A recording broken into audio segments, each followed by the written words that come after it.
Okay, here's a video on how I would use the scan data for adding gems or working with in general in Matrix. And so, as we can see, the scan data is it's a very, very dense mesh, tons of triangles, and the fact that it is a mesh object means that it doesn't have the ability to do all the tool set that Matrix has. Okay, you can do some things to it, but not all of our tools will work with it. And so ideally we would get this into a NURBS geometry state. Now, one really quick, easy thing that I do to work with an object like this is a quick way to convert it to a surface is with the drape command. Okay, and so let's go ahead and try drape, and on its own, auto spacing yes and spacing equals 5. If we drag a box around that, we'll get a draped surface. Let's go ahead and we'll click on the dog, and let's put it on another layer and turn it off. So there is, and so you can see drape stretches it and goes in one direction only, but there is enough information right there to work with our gem tools and so on. The other thing that we can do is smooth this out some. And so if we go to the transform menu,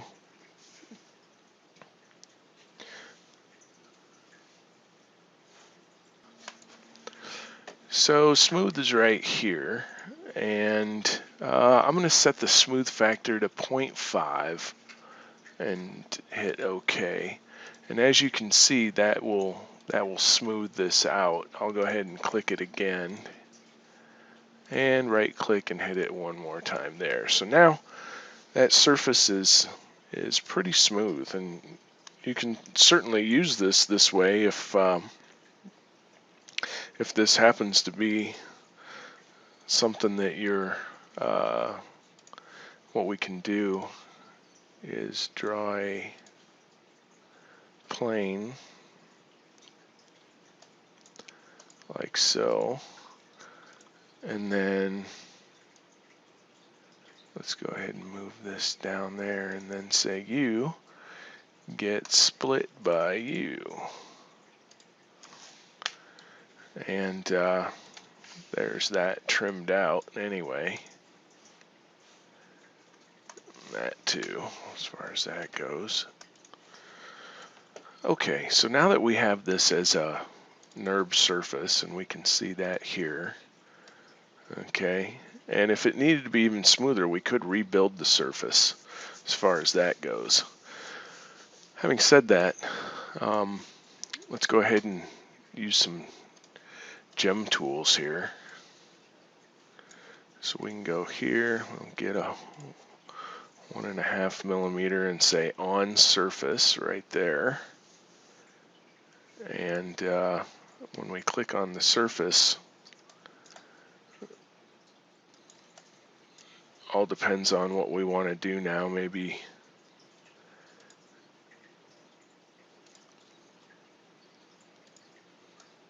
we want to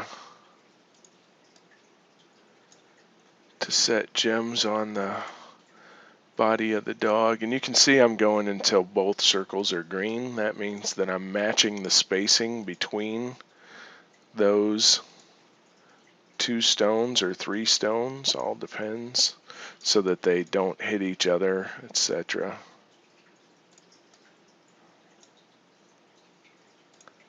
So that's what that means. So you can get a pretty even layout very quickly, and although we do have pave tools and so on, I would I don't know who's going to set that one, but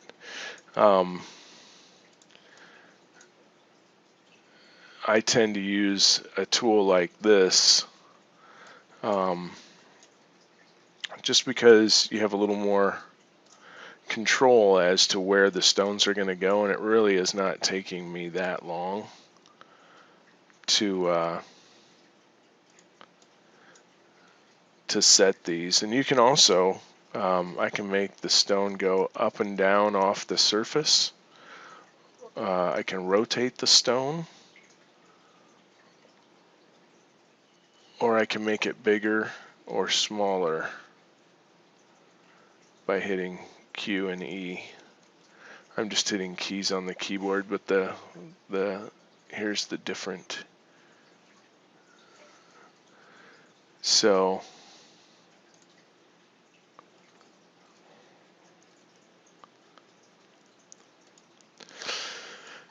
anyway,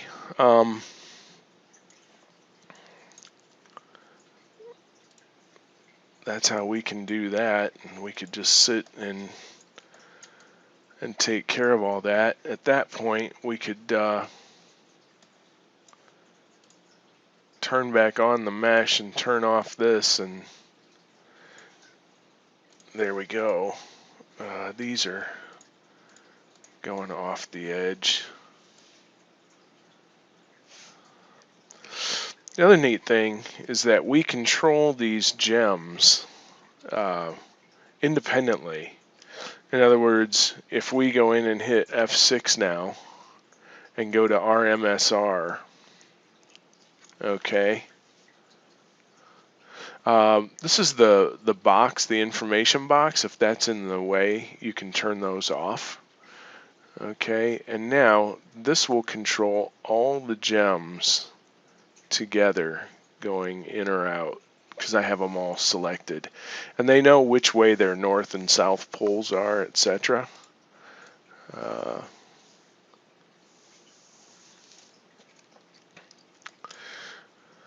Then we can come in here and hit F6 again and say gem cutter, and I'll go ahead and pick this cutter here,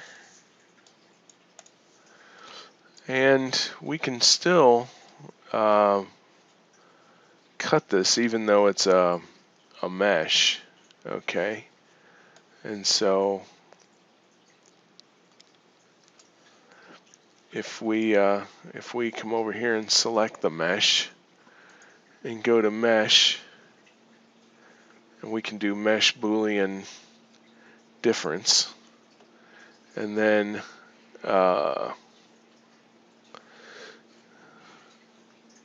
it wants to know what are the cutters, and so I pick the orange cutters you can see are selected, and I'll hit enter.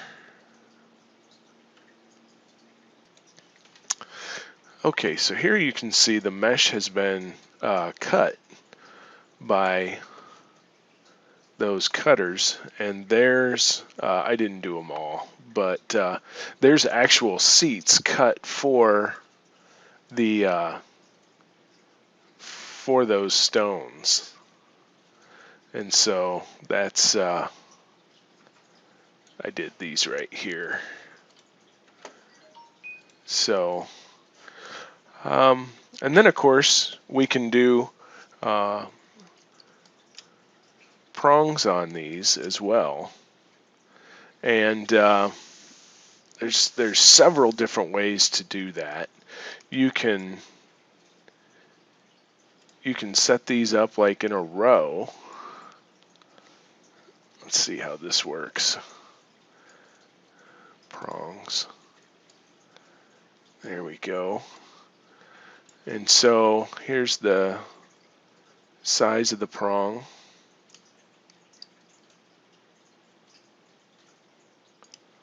And how high it is and where it's located. Okay, so let's just hit enter there. So there's a row of prongs set up, and it'll also share these other gems as well. Okay, and so we can certainly set that up that way. And this is the way that I prefer to do the prongs, based on that. I like to do these in rows, and then get rid of the ones that are redundant. So we might say ungroup, and this one prong there we can get rid of, and this one as well if it's not needed, or if it is needed, we can certainly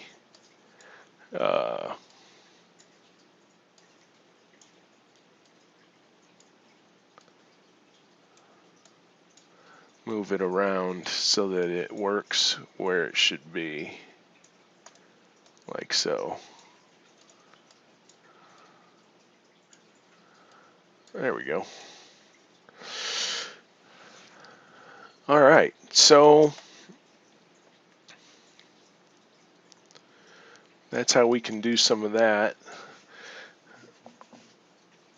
And all the while we have the base surface that we can work on and use. And then of course, Matrix has a very nice render engine in T-splines, or in, I'm sorry, not T-splines, in V-Ray. And so, white gold, and let's load in a prop here, a backdrop, and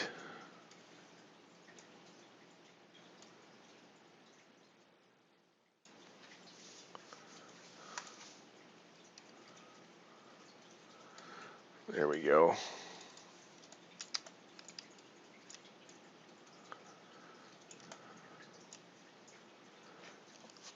So we'll go ahead, and we made that white gold. Let's do the prongs in white gold as well. And then we'll do the gems as diamonds.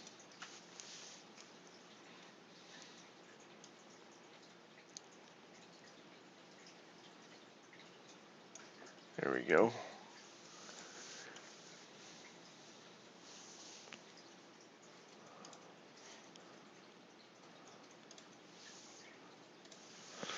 All right, and we'll switch this to 700 by 700, and we'll hit render.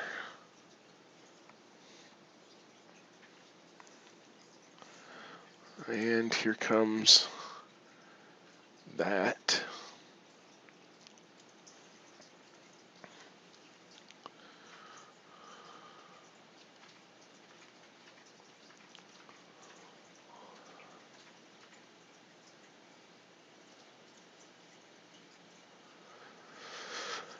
Okay, so I thought I would talk. So there's one example of how we could quickly work on that object and still have it be that object. Okay, but there's more that we can do with this object as far as matrix goes. So I'm actually gonna go ahead and throw this away, and I'll bring out the original object. Okay, so here's the original scan data back.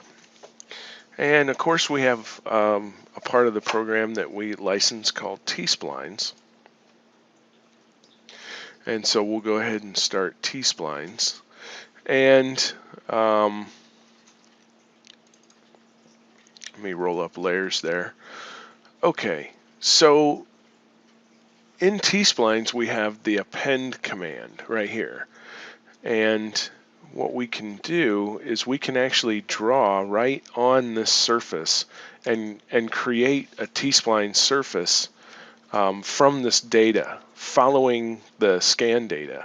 What that lets us do is manipulate this object so we can turn it back into an object that can be pushed and pulled and so on. Also, what it does is it allows us to convert the whole dog to a NURBS polysurface. So this part,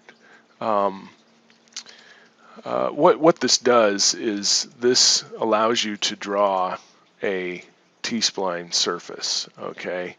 And so there's a surface, etc. Okay. What we can do though is do the retopo, which is topology, snap equals yes. So there it equals yes, and the offset is how close to the surface it's going to draw, and so I'm going to go 0.3 off that surface. Okay, so now what I can do, let's see, I don't know if I want to go quite that far. Let's go 0.1. Okay, so now what we can do is we can click right on this surface.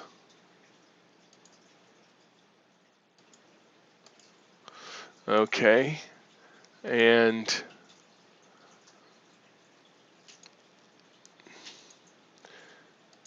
now on an object that is asymmetrical like this, you know, if we had the dog sitting and looking straight at us, then that would be a little more symmetrical, and we would be able to mirror this from one side to the other. But based on that, we would have to cover this whole thing. And I'll tell you, once you start to get going, it's not that labor intensive. You do have to understand a little bit about topology as to how you would want to lay this out and how coarse and fine you would want to make these pieces. So here we're going to want to follow the shape of the eye and put in enough sections such that that it would make sense as to how we could push and pull this. So there you can see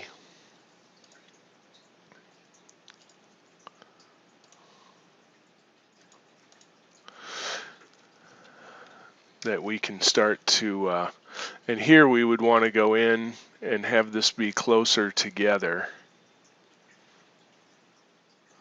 like so. There we go.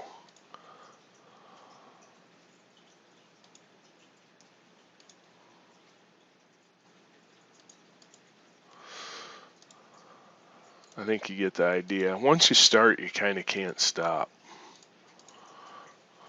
There. And there's other tools that we could rely on to start to get a sphere in here and so on. But we would just keep drawing and keep manipulating these panel surfaces until we covered the dog. And then you can go back in. If you don't have enough lines, you can insert, you can subdivide and insert sections and so on. But so that is one methodology to convert this back into not only a T-spline surface, but a NURB surface as well. The other way that we would handle this with far fewer steps than what this is with another program that we would recommend called ZBrush. And if you want to see that real quick, I can show that interface and the power of what it can do. Okay, so here we are inside of ZBrush. And so here we imported the STL, the scan, and so in ZBrush what we want to do is we'll go over to geometry and we can do a Z remesher. And so what it does is it'll maintain all the different areas around the eyes up here and the eyelids and so on, and it'll put down the correct topology much like I was doing with the T-splines data. And so when we go ahead and do that, there you can see that it's been re-topologized, if you will. And there it was it does an excellent job, and you can see all the quad mesh as far as that goes. And down in here around the eyes and so on has all the detail that it had. Now it's not going to have the texture, so if we want that, we'll have to maintain the STL originally. But what we can do is we can now come over here and we would want to export this as an OBJ file because that's going to keep that quad mesh. If you were going to go straight to rapid prototyping, then we would go and do just an STL. And so here we're coming over into Matrix, and in Matrix we can import that OBJ. So here's the object imported as an OBJ file from ZBrush, and you can see that the topology is very good.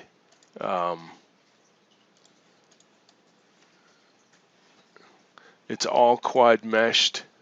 Here we can do it this way too. There we go. It's all quad meshed and ready to go, and we can come in and convert this from T-splines into a Rhino surface. Okay, and there it is. This is now, if we click on this and go to object information, which is right here, all object info, you can now see that this is a valid poly surface. And now all our tools that we've been using, like gem loader, let's go ahead and turn T-splines off and on surface. Okay, so now let's turn off O snaps as well.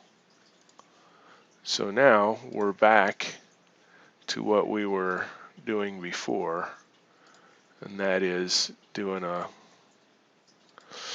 So depending on too, the beauty of what this has done. This is a really bad one here. That was poor placement.